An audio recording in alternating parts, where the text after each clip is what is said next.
This episode covers some adult-themed material in nature. If you have young ones around, I'd pop in my earbuds or listen to this when you are by yourself. Listener discretion is advised.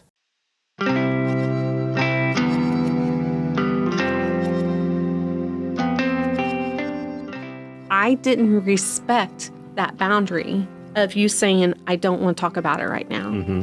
And I know that was my personality. I want to fix it now. Let's get this done, and get past it. Yeah. And there are a lot of times that you have to process. And now, even now, I'm like, oh, he'll process it and he'll talk about it later. It's because I've gotten to know you, and that's a healthy boundary that you set for yourself. This week on Marriage, Life, and More, we're going to pick up where we left off last week as we continued our discussion on boundaries. We're going to talk about some emotional, verbal boundaries, and much more this week. We'll be back with that right after this.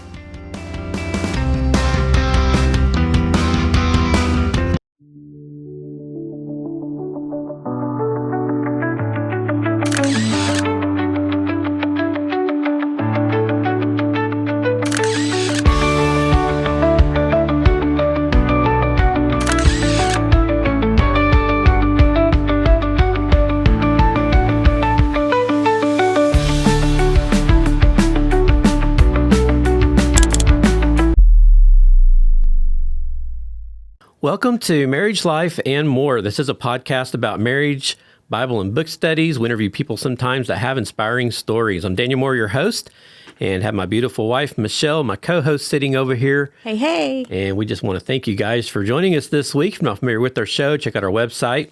That's at www.marriagelifeandmore.com for our platforms, our YouTube and Rumble links. We're also on the Christian podcasting app Edify, and we're also on your Alexa and Google smart devices. You can also visit us on social, on Facebook, X, and Instagram at CTGap Online. And if you're a fan of our show, please subscribe. Feel free to leave a comment on our platforms. Give us a thumbs up or a 5-star review on Apple Podcast. That's what helps our podcast to grow. And we're eternally grateful to you for doing that. And we do ask that you would share, because we know that everybody out there, even if you've got a good marriage yourself, you've probably got some friends or relatives or somebody that doesn't have a good marriage. So if any of this stuff would help them, we just encourage you to share these episodes, and maybe something that's said within them will help them and help their marriage to grow better. So last week, we talked about several different things about how God is right in the middle of our boundaries, and what happens if we choose to ignore those divine boundaries that God has set in place with us, how our boundaries that we put in place actually mirrors the boundaries that God puts in place for us. We covered a lot of territory. We did. Last week, and it was a very good episode. Yes. So if you missed that, you might want to make sure you go check that out. And this week, we're going to continue with our discussion here on boundaries, on marriage, life, and more.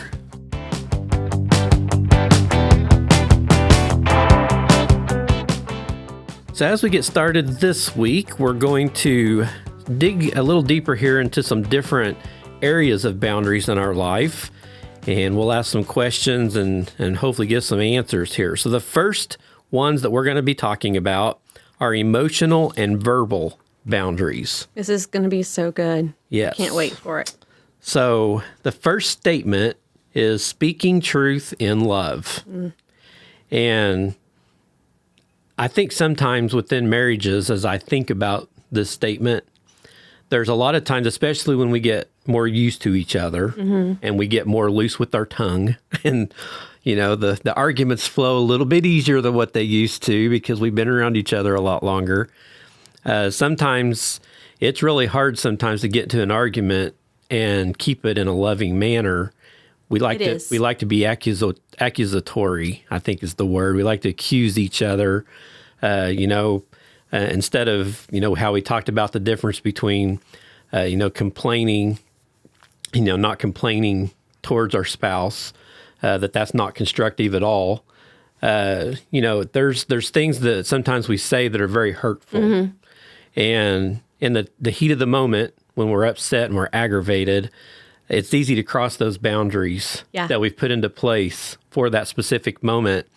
And it's easy to not speak in love towards each other. Right. And so in marriage, emotional and verbal boundaries are essential because they guide us to speak truth in love, balancing honesty with compassion.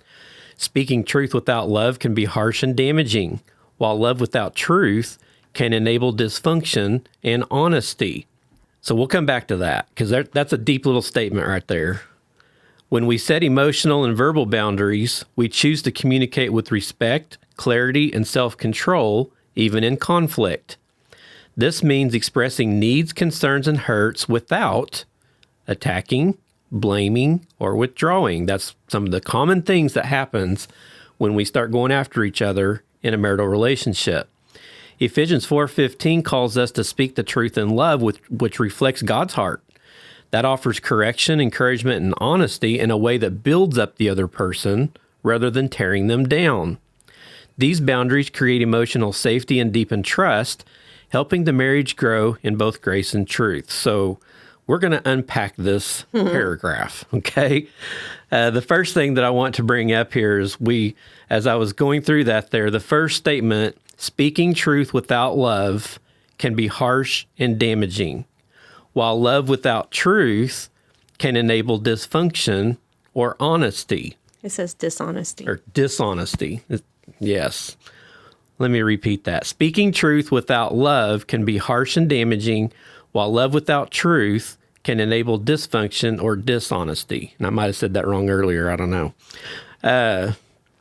So when you think about that statement in your past experiences, what can you say about that?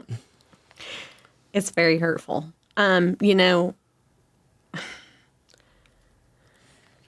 I come from a previous relationship where there was no love. Everything was harsh and damaging, and half of it wasn't even my fault, but it was always my fault.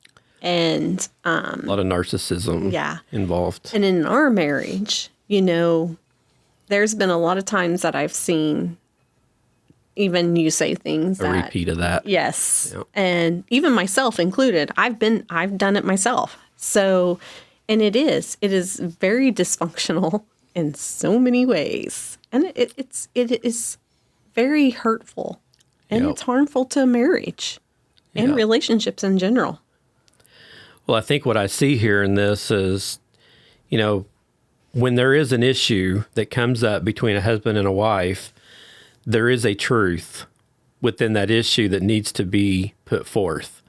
Typically, either one spouse or the other one is wrong, or both of them are wrong to a certain degree.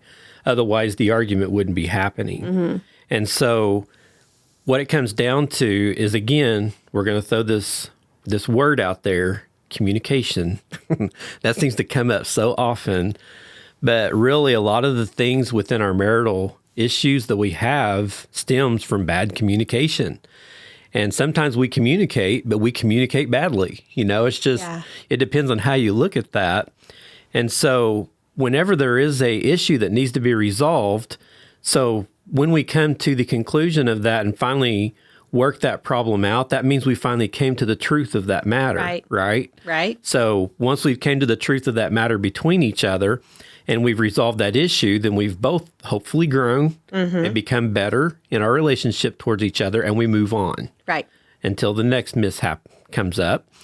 And so sometimes, though, people don't want to hear that truth, especially if somebody's really susceptible to kicking themselves into a mode of trying to defend themselves. They become defensive.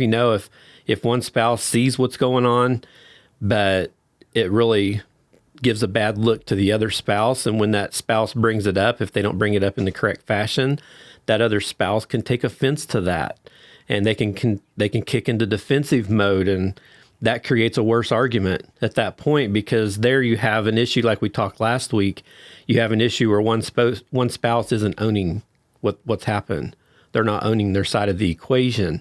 And so it is a very tricky slippery slope that we have to cross there whenever we do come up with these issues between spouses, where we have to try to communicate through a problem, try to get the truth out there to where each spouse can see the truth of that matter, but still show each other that, hey, I still love you unconditionally through all of this, and so it can kind of hopefully keep the height of the anger down a little bit. there's a flip side to that where we can love somebody so much that we don't want to rock the boat. And we talked about that a little bit last week also. Yep. But if we do love someone that we don't want to come out with the exact truth of what's going on and we just beat around the bush with stuff, does that fix the problem? No, that creates dysfunction and it creates dishonesty. Yep. Because what's going to happen is if you're not going to be truthful about the real problem and the real issue, you're just putting on a Band-Aid. Right. And sooner or later, that Band-Aid's going to not stick anymore and fall off, and you're still going to have that wound there. And if it's not healed yet, then it's going to get infected. You know how that goes. You got to start medicating it, put on another Band-Aid, and it's a continuing process like that. And that little spot never goes away. Right. And so that's what happens in our marriages. We have to figure out between the two of us, when we have issues and we have verbal things that come up between each other, what is our healthy way that we can set a boundary, that we can speak love to each other, not in a condemning way or, complaining way or whatever, but a way that we can both put the issue out there and then start at the root of that and try to work our way through it in love. And that's when you start having the transformation in your marriage and you're able to fix issues and move on. It's never good to just beat around the bush and be that passive spouse that only will tell you half the truth and keep the rest in secret and not say anything, because then there's something there that just festers and it just continues to grow and get, be a bigger and bigger problem. So when we set these emotional and verbal boundaries in place between each other, as we stated, that's when we choose to communicate with respect, clarity, and self-control. And that's hard to do in conflicts. Mm-hmm. A lot of times we lose control. Right. If the other spouse says something to trigger us and make us mad, we just fly off the handle. It's real easy to do that. But that means that we have to be able to express the needs and, the hurts that might have taken place with what happened, the problems, the concerns that are there involved with all of that. We need to make sure that we keep respect in place for each other during that conversation. There's got to be clarity. Mm-hmm. So we got to make sure that we put the full truth out there of how I feel, how you feel. We need to get that all out in the open, not holding anything back, so that we can start working through these issues and keep our self-control during that time. And I think a lot of times your tone of voice will help you, in that situation. It doesn't, you're not attacking that person. So a lot of times when you had this happen before, do you feel like that you withdrew? Oh, absolutely. A lot of times. What was your response? I got to the point where it doesn't matter what I say. It doesn't matter how I feel. What's the purpose of even me speaking, saying my opinion, or even speaking the truth? It just got to the point, it's like, yep, okay, yep, I did that. I'm sorry. Yeah. You just become numb. And it's not healthy. Yeah. But when you have one spouse that doesn't listen and the spouse won't take responsibility, it is very difficult in that situation. Again, that person is not in a healthy relationship with Christ. Yeah. I mean, me personally, they can't be. Yeah. You have to take some kind of responsibility. I mean, God, you're not perfect. Nobody's perfect. And I mean, I was just numb, and there was multiple things that came into that when you are treated that way.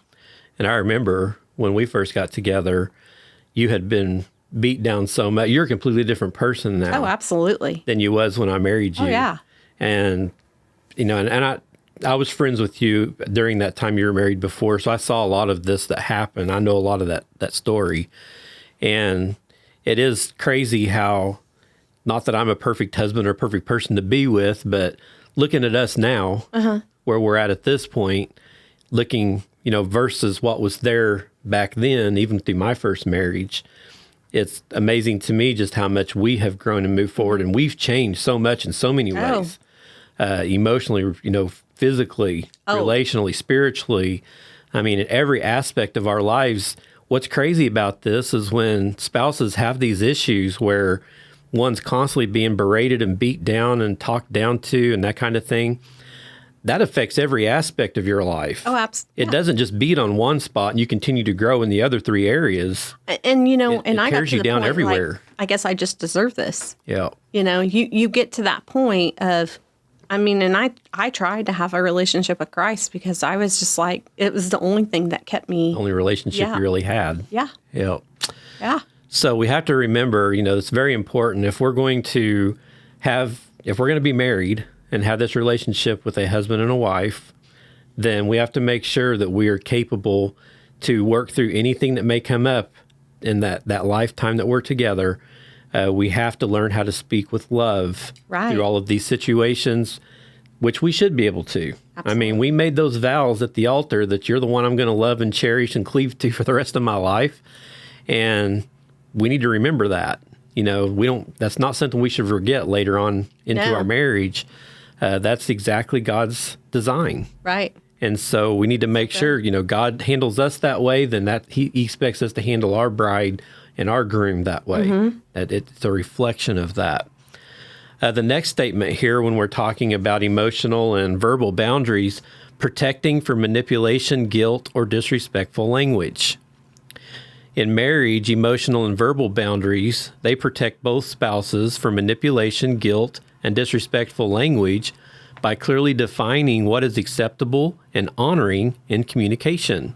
Mm-hmm. Without these boundaries, one partner may try to control the other through guilt trips, passive-aggressive comments, or harsh words, which erode trust and emotional safety. Yep. Boundaries help couples recognize and stop these patterns by saying, "It's not okay to speak to me that way," or "I will not respond to manipulating and shaming." This isn't about punishing a spouse. It's about upholding a standard of love and respect that reflects God's heart for how we treat one another. Healthy boundaries create space for honest, constructive dialogue while guarding the relationship from emotional harm. That's so good. And that's honestly. This paragraph's kind of about the narcissistic spouse, to be quite honest. And we know some people that are in marriages right now that have very narcissistic spouses. But we can do this to our kids. You know, we can be narcissistic with our children, and I think it even happens even more so in a blended family, you know. Not realizing what you're doing sometimes. Sometimes you do, but sometimes you just don't. Yeah. You just don't realize that you are doing that. And, you know, and when you are realizing that you are doing this, shame on you. Because it is not right. And, you know, you need to take a step back and ask God to help you with that. Yeah. I mean, I realize that sometimes that's the way we grew up and that's the only way that we know. But then God didn't want us to be that way. That's not what marriage or relationships are about. Well, I was getting ready to say, I've seen it growing up. My parents had moments that they treated each other like this. I grew up in it. Yeah. And you did too. And it's not a good, healthy thing to be because... And I didn't even recognize it creates a lot of damage. For a long time. Yeah. A lot of times whenever we guilt trip and, you know, have harsh words and stuff like that, I feel like that we need to look at our spiritual life. Because if we truly have God in our life and we have the love of Christ dwelling inside of us, then we typically don't treat people that way. No. And so there's something going on even that's a little deeper in the root there that needs to be looked at. And again, whenever you treat a spouse like this and, you know, you're going to be trying to guilt trip them into believing the way you do or manipulate them to get your way, or you're going to be doing harsh words or, you know, the passive-aggressive comments, just trying to force someone into doing something, having control of the whole situation, then that's not how God designed that marriage to be. No. You're not equal anymore. Right. And so we have to really watch that. So how do we set healthy limits on communication without shutting down? Share with what we have under that one. Healthy limits on communication without shutting down by being honest about our emotional capacity while staying engaged in the relationship. Instead of withdrawing or stonewalling, we can say things like, "Hey, I need a few minutes to calm down so we can talk well." Or, "I want to work through this, but I need some time to process first." This approach sets boundaries around how and when we communicate, protecting the conversation from escalating into hurtful words or unproductive arguments. It shows respect for other people's emotions while keeping the door open for resolution. Healthy limits aren't about avoiding communication. They're about creating the right conditions for it to be loving and respectful and effective. Wow, because there was a lot of times I'm like, let's talk about it now. Yeah. And you needed your time. And I was like, no, you're going to talk to me now. And you're like, I have nothing to say. And it's like, what? You don't want to talk to me? And it's like, well, tell me your feelings. And you're like, I don't want to talk about it. And I didn't respect that boundary of you saying, I don't want to talk about it right now. Mm-hmm. And I know that was my personality. I want to fix it now. I want to fix it now. Let's get this done, and get past it. Yeah. And there are a lot of times that you have to process. And now, even now, I'm like, oh, he'll process it and we'll talk about it later. It's because I've gotten to know you, and that's a healthy boundary that you set for yourself instead of, and I probably should learn from it because sometimes I just pop off. Yeah. And I'm like, oh, I probably shouldn't have said that. That wasn't very nice, and I don't do it that often. I think I'm much better about it. You are. Yeah. Because of everything we've walked through and learning about boundaries ourselves.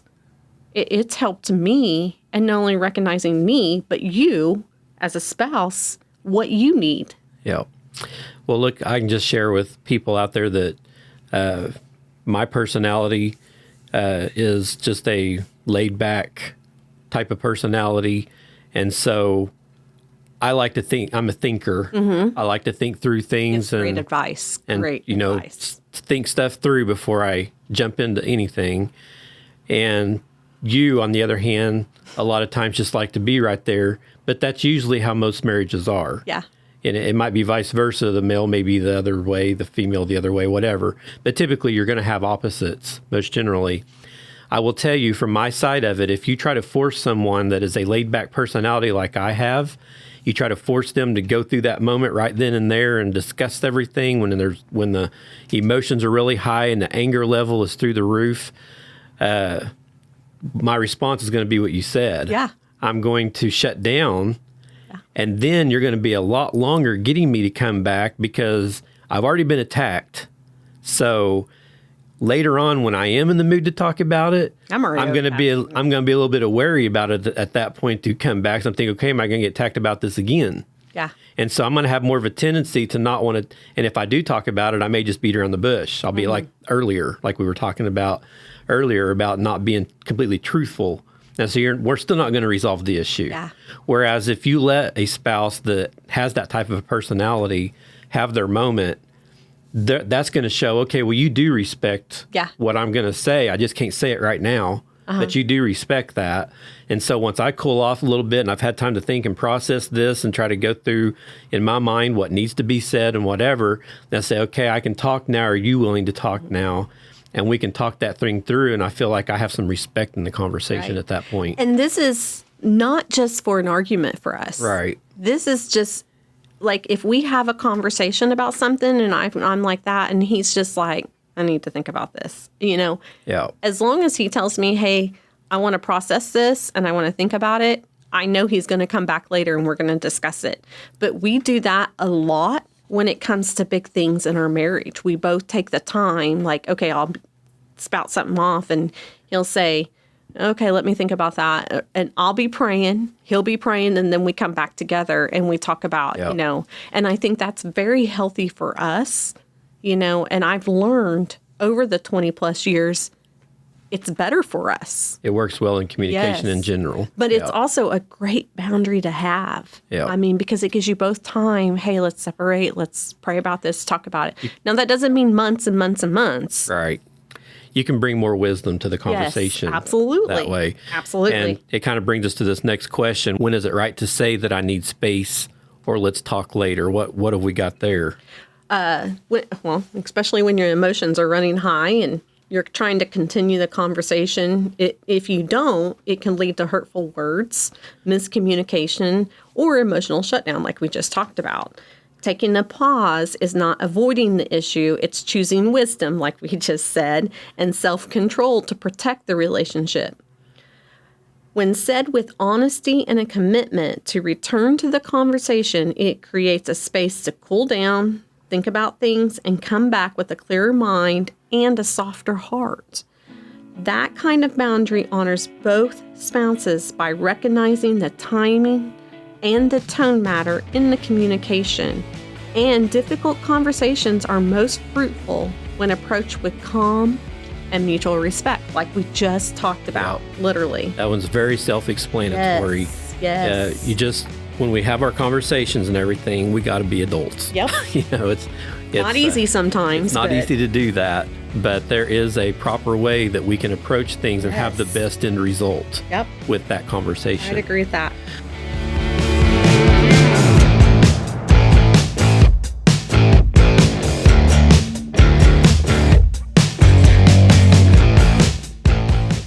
So as we move on to the next one here, it's physical and sexual boundaries.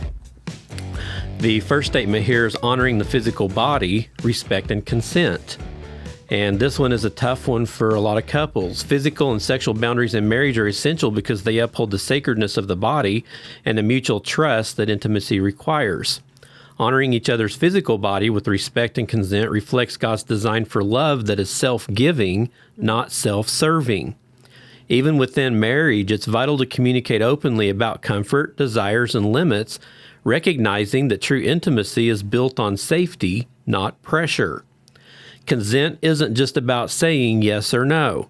It's about listening, valuing your spouse's feelings, and never using affection or sex as a tool for control, guilt, or manipulation. When both spouses treat each other's bodies with dignity and gentleness, they cultivate a physical connection that reflects love, trust, and the image of Christ's sacrificial care.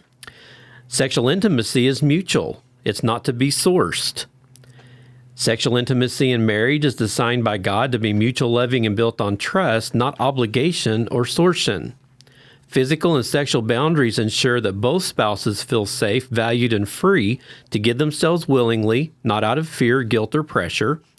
Sortion, even subtle or emotional, damages the sacredness of intimacy, turning it from a gift into a demand. True marital love honors each person's body and voice, understanding that consent and mutual desire are essential for healthy intimacy. As 1 Corinthians 7 teaches, spouses are to give themselves to each other in love, not take from one another without regard. When physical boundaries are respected, sexual intimacy becomes a place of deep connection, not control, which is a reflection of Christ-like love that honors, serves, and protects. And, this one here is a tough one for some people because especially I see this happen a lot more with guys. They get married and, that's mine. She's mine. They get this, and that's true to an extent, but mine still has a mind of her own. And, she does have a say-so when it comes to things. And women, we've talked about this in one of our episodes, especially, the one where you had all the surgeries and everything, and the intimacy that was damaged from your side of things where your body changed. Yeah. And a lot of the desires and the things that within inside of you that you had when we first got married, a lot of that changed. And you had to reprogram yourself to get back to a point where, we were even able to be intimate with each other and that kind of thing. And stuff like that happens. Yeah. And it happens to guys also. It's not just a female thing. And I think as you get older, as a female, you do fight that because you go through things that your body changes. And so things are not the same. Yeah. And so if you come to a point where one of the spouses is very highly sexually driven, and they continue to be that way throughout the marriage, but the other spouse starts coming to a point where some of that starts changing, that can be a very frustrating thing for the high-driven spouse. Yeah. And it can start creating issues like this where they start forcing stuff. Yeah. And then you start coming up with, you'll read stories all the time, and it's even in fiction books, you'll read about it, but you'll read where the woman, every time they have sex, she just, okay, let's get this over with. There's no true love in what's going on at that moment. There's no intimacy. It's just let's let him go through the motions and get this done and over with so I can get up and go clean house or whatever. And that almost comes to where you're in a roommate situation almost rather than a soulmate situation, which we'll talk about in a future series we're going to do. Or you just honestly, and I'll just be out there. You know, my first marriage, it was all about pleasing himself. Mm-hmm. It was not that I cared, like it didn't matter. It was like, I want this, I'm taking it. And it was not enjoyable by any means for me. And it was, take it. Yeah. I'm good. I'm fine. Everything's great. And it's not for the other spouse, because that's not something you're wanting to offer at that moment or at that time. And that's because part of it is because you're not in a healthy marriage, and, you're taking something from someone that doesn't want to do that. And so be very careful with that. Well, I'm going to throw this out there real quick. There's a statistic out there that I've read, and I know some of these vary, but the one that I've seen the most often is typically in a sexual relationship between spouses, the female usually takes around at least 15 minutes or more to get to the point that they are starting to actually open themselves up for their satisfaction. And so the guys are usually just instantly, when they're ready to go, they're ready to go. And a lot of times guys forget that the female doesn't get any gratification out. If everything goes too fast, and we're going to, for older ears here, probably for a few moments, but if the male goes too fast, the woman never gets satisfied. No.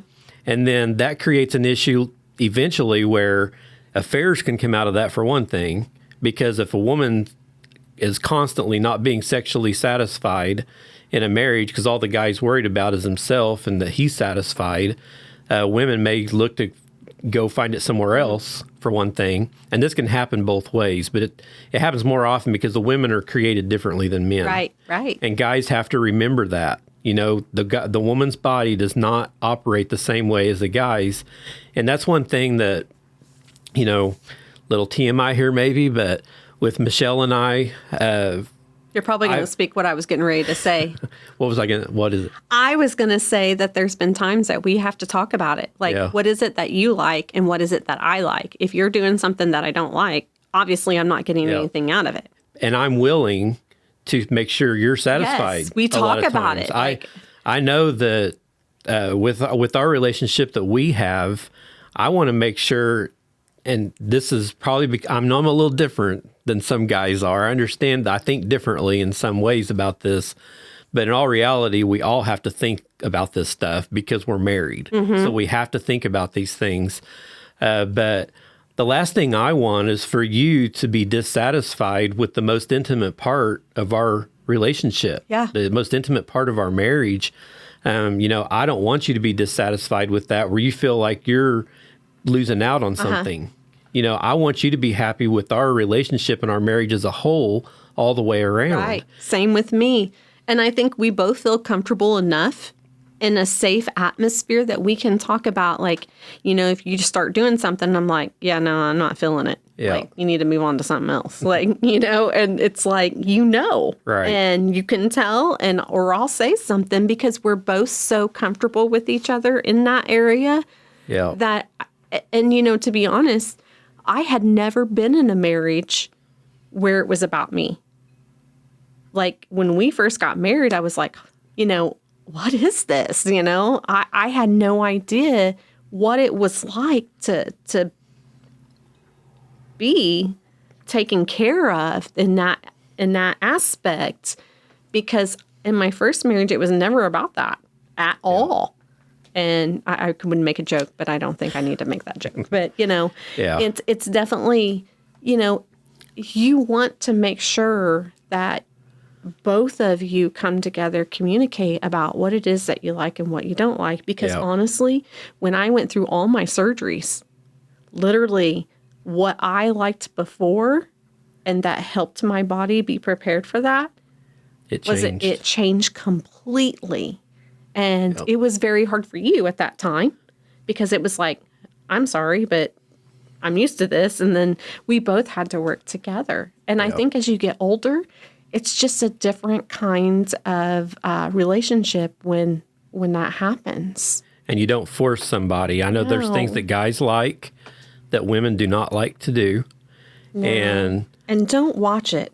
Honestly, sometimes women will do things that their guys don't like just because it satisfies their husband, and they do get a little bit of a satisfaction from that, even though they hate doing what they're doing. But if that's not the choice that the wife is making or the husband is making, you definitely don't force that, because that's going to cause resentment in the marriage. Right. And some women and some men just don't like that kind of thing.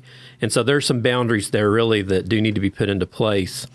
On the flip side of this, how do couples respect each other's physical needs and limitations, and what does mutual consent look like? Share those with us. So couples respect each other's physical needs and limitations by openly communicating about what feels comfortable and necessary and challenging for each person, responding with empathy and care. And we just talked about that. This respect means recognizing that physical health, energy levels, personal boundaries, and emotional states can affect intimacy and daily interactions, and that these needs may change over time, as we talked about. Instead of pressuring or dismissing a spouse's feelings, couples listen attentively and adjust expectations, demonstrating patience and kindness. By honoring these physical realities, spouses can create an environment where they both feel safe, valued, and loved, strengthening trust and deepening their connection in ways that reflect mutual respect and God's design for honoring one another's bodies. Now, mutual consent in marriage means that both spouses freely and willingly agree to any physical, emotional, and relational decisions without feeling pressured, coerced, or obligated. It involves open, honest communication where each person's feelings, desires, and boundaries are respected and valued equally. Mutual consent isn't just about saying yes or no. It's about creating a safe space where both partners feel heard and empowered to express their needs and limits. When consent is mutual, it fosters trust, intimacy, and respect, reflecting a partnership rooted in love and equality rather than control or obligation. This kind of consent honors God's design for marriage, a sacred, loving union built on grace and freedom. And that is so true in so many ways. Yeah. Sex isn't a drag race. It's a road trip. Okay.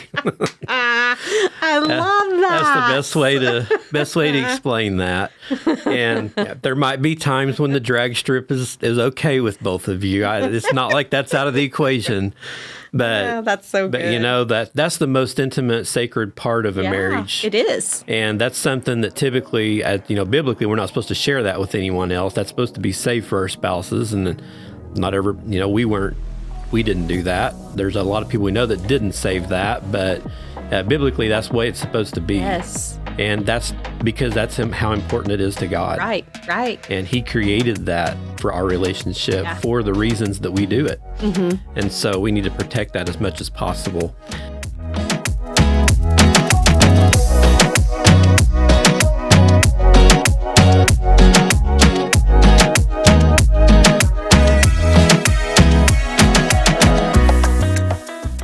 One more here we're going to get through here real quick. Boundaries with in-laws, friends, and technology. Leave and cleave means creating space for marriage to grow. So when we leave our parents and we go to our spouse, leave and cleave, that means intentionally shifting your primary allegiance from your family of origin to your spouse. And that makes your marriage the central human relationship in your life. This principle calls for creating healthy boundaries with in-laws, friends, and even technology to protect and prioritize your marital connection. By leaving, you respectfully distance yourself from old dependencies or influences that may interfere with your union. And by cleaving, you commit to form a new united identity as a couple. Creating space, emotionally, physically, and relationally allows your marriage to grow roots of trust and intimacy and independence, forming a foundation strong enough to withstand external pressures and distractions. Also, emotional affairs or overdependence on parents or unfiltered social media access can break your intimacy. These can quietly erode the trust and closeness that intimacy depends on. When emotional energy or vulnerability is shared with someone outside the marriage, whether if it's a friend, a parent, or online connection, it diverts that bond that's meant to be nurtured between two spouses.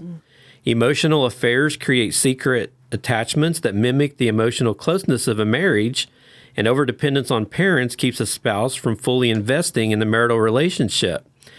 And unchecked social media can invite comparison, secrecy, or even inappropriate interactions. All three create emotional distance, leaving your spouse feeling second place, disconnected, or betrayed, making true intimacy nearly impossible to sustain. And one of our most popular episodes that we've done on our podcast so far was in our 4 Laws of Love, the one where we talked about ditching your parents. For some reason, that's been the most popular episode that we did. And we wasn't being disrespectful when we said that. It's tough. If you listen to that episode, you'll see exactly what we're talking about there. But honestly, when you choose a spouse in your life to live with the rest of your life and hook yourself to have your children or to help you raise your children and have a home with and a life with, you have to cut that apron string. You have to cut that umbilical cord and move on, because I see too many times where parents are nosing into their kids' marriages and disrupting things. Any choice that the kids make within their marriage, the parent will pipe up and they'll have a different opinion, and then that causes division between the husband and wife at that point. And, that's not how God intended that. God gave us parents to help raise us up, to teach us biblically how to be a good Christian and how to live life, and hopefully gave us a good example of a good marriage, which doesn't happen very often, but that's the purpose of parents as well. But the time does come where biblically God says when you find your spouse, it's time to cut those wires and move on. The parents are still there for some support in different ways, or to pray for you in your marriage or whatever it may be. But all of those internal choices at that point, and the way that you run your marriage and the way that you run your life and your home, that all becomes your responsibility. The social media thing is really bad. It's so easy to communicate with people online, whether in social media, on your phones or whatever, and then delete stuff so the other spouse can't see it. So then if they do find out you're doing it, but they can't have the proof, they don't know what's going on, that trust factor gets so wrong. Gets cut off. There's just so many things there, and you and I had issue with that. We went through all of that as well. That's a very dangerous place to be. And anytime that social media starts taking precedent, or even electronic devices, because it can be texting or whatever, anytime that those take precedent over your marriage, it's time to cut some of those things off. Yeah. Probably need to delete the Facebook, delete the Instagram, get rid of some of that stuff that's causing the issue so you can resolve your problems. Absolutely. Because that can destroy a marriage quicker than anything, especially if you start an online relationship or something, and then that starts replacing your actual marriage until you end up divorced. I mean, there's just so many things there with all of that. And we know that we have friends for a reason. We can share things with some friends, but sometimes we need to not share everything with friends. And there's different scenarios. It's just, even if you're talking to someone or texting, people. I mean, I trust Dan. I have men and females that work with me. And so, if one of the guys texts me or anything like that, Dan has full capacity to get in my phone. There's nothing never deleted, and same as him. If I was to look at his phone, there's women texting him or something for something. He has it to where I can look, and I know that I trust him. And that to me means a lot to me, and I know he's not looking into something or anything like that, because we didn't have that before. Yeah. You would delete things, I would delete things, and it makes your mind be like, okay, what's really going on? There could have been nothing going on. But when you start deleting stuff, it gives you creating other emails that people can email you at that you don't tell your spouse about. Yeah, there's a lot of ways creating, and to me, that's an open door for the enemy. Yep. And the enemy is here to kill, steal, and destroy. And he does it's nothing with your marriage if it's, so do not open that door. Leave your phone to where your spouse can look at it at all times, and don't delete stuff. Yeah. You got to be open and transparent. Yep. And so for more into that, you can go check out that episode that we did during our 4 Laws of Love. And we go into very detail on that. So to close this one up, how do you kindly but clearly set boundaries with in-laws or friends? And how can couples agree on digital boundaries? Share that with us. Start with being honest, respectful communication that prioritizes your marriage while honoring others. Begin by expressing appreciation for the role in your life. Then gently explain the need to protect your time, decisions, and emotional space as a couple. Use the we language to show unity with your spouse, such as, hey, we've decided to handle this on our own, or, hey, we need some time to focus on our relationship. Stay firm, but be gracious, avoiding blame or defensiveness, and follow through consistently. Clear boundaries delivered with kindness, communicative love, and respect will ensure your marriage remains your first priority.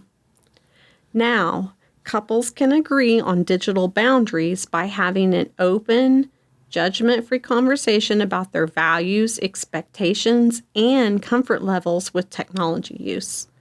This includes discussing how much time they spend on devices, what kinds of online interactions are appropriate, and how they handle privacy and transparency, like sharing passwords or posting on social media.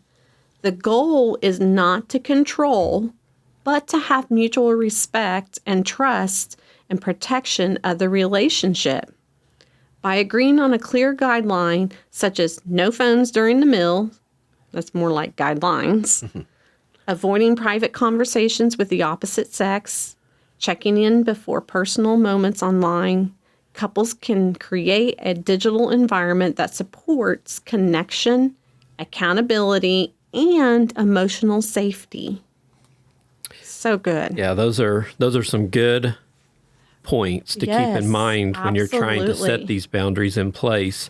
And I'm telling you, any of you guys listening out there, these boundaries have to be in place. There's the statistics that are out today. A lot of them show that online interactions and stuff to do with electronic devices is one of the highest percentage rates of why divorces are happening. So sad. Because the accessibility to having other people enter into relationships today is so easy. And it's so easy to create that online bond with someone. Well, not only that, but I married you. I didn't marry you in your phone. Right. That's where, there's been times that, we've sat down and I'm like, babe, get off your phone. I need me time, And it's not that he was on his phone a lot. It's just I needed that time. And the same as me. I'm not competing with your phone. Right. And as we've both had to set that precedent in our relationship. That's been because there's so much to do on your phone. It's not just social media. There's other things like podcasts and stuff that you listen to. You have to be able to not compete with that phone. Right. And that's where, I feel like a lot of times it's just not the, talking to other people or anything like that. It's, just social media or the cell phone usage in general. Yep. So, so some really good things there that was shared today. So hopefully, once again, as we always say, we hope that you guys have taken something from this. If this is an issue that you're having in your marriage right now with any of these areas that we talked about today, hopefully that, something that we said that might help with some of that. There are other resources out there. There's lots of books that have been written. There's studies that have been done. There's lots of other places that you can dig deeper to get into any of this stuff that you might be having issues with. And it might require a counselor. Yeah. There's people out there that do counseling for this kind of thing. When it comes to your marriage, there's nothing that should get thrown out the door. No. There's tools out there available that you need to take advantage of to make sure that you're protecting your marriage to the best way that you possibly can and that you're capable of. And of course, if we keep God first in that equation, keep that prayer covering over our marriage and plead that blood over our marriage every day as spouses and over our families, things go much smoother usually because we keep God in the mix. Absolutely. And so not only are we trying to please each other, now we're trying to please God at the same time. And God has way higher standards than what you and I do a lot of times. Yeah. And so we just want to make sure that everything that we do, we're going towards that eternal reward. So did you have anything else to add to this week's at all? Again, this is really great. I've learned a lot just listening to each one of these boundaries, and just, this has been good for me too. I mean, there's things that I'm already in my mind. I'm like, oh, I need to take heed to that. Yeah. So absolutely. It's been a great study so far. Well, next week when we come back, we'll wrap this study up. And then probably after that, as I mentioned last week, we'll be starting a new series called Marriage Reset. Yeah. And we're going to be talking about how to move to being a soulmate from being a roommate in your marriage. That's right. That's a really good study that we're putting together right now. So that'll be coming down the pike here. Next week, we're going to talk a little bit about when boundaries are broken. What do you do when that takes place, and how do you handle that? So good. And then we're also going to talk a little bit about keeping Christ at the center, how boundaries can be a path to unity as we wrap up this series. So you don't want to miss any of that. There's going to be a lot more good information coming, I think, from this study as we continue next week. Yeah. But until then, we're going to call it a wrap, and we'll call it good for this week. So we pray that after you've listened to this episode, that your marriage is stronger and your walk with God is closer. And we just want to remind you this is an extension of Connecting the Gap Ministries, and we pray that you have a blessed week.